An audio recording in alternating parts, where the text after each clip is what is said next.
লোকটি মারা হয়েছে, ওনার বাড়িতে যেতেছি। বাড়িটা আর দোকানটা হইলো মোড়ের মধ্যে, আর বাড়িটা হইলো একটু দূরে। বাড়ির মধ্যে যেতেছি আমরা। এখন ওনার বাড়ির দিকে যাওয়ার চেষ্টা করতেছি। বাস গাড়ি চৌরাস্তার মোড়ের থেকে অনেক ভিতরে ওনার বাড়ি, আর ওনার দোকান হইলো বাসগাড়ি চৌরাস্তা মসজিদ, পুরানো মসজিদ গোরস্থানের পূর্ব পাশে। এখন আমরা ওনার বাড়ির দিকে যাওয়ার চেষ্টা করতেছি। যেই লোকটির গতকাল রাত্রে ওনার দোকানে মারা হয়েছে, কিন্তু মারার পরে দোকানে লাশ নাই, কিন্তু দোকানে শাটারের মধ্যে নিচে রক্ত বের হয়েছে। বাসগাড়ি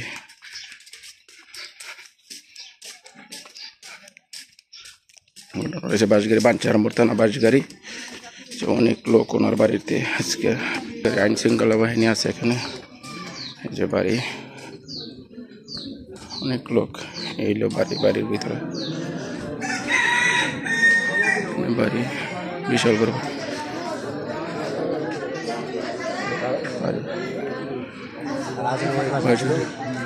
বাসগাড়ি।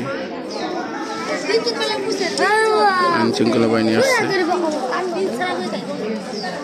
এই লোকটা মারছে। বাসগাড়ি অনেক লোক আজকে এখানে। বাঞ্চারামপুর থানা বাসগাড়ি। অন্য লাশ পাওয়া যায় না, এবং যে দোকানে মারছে লাশ গুমও আছে। লাশের তদন্ত চলছে। বাঞ্চারামপুর থানা মডেল থানার পুলিশ আসছে, এখন পুলিশের তদন্ত করছে বাসগাড়ি।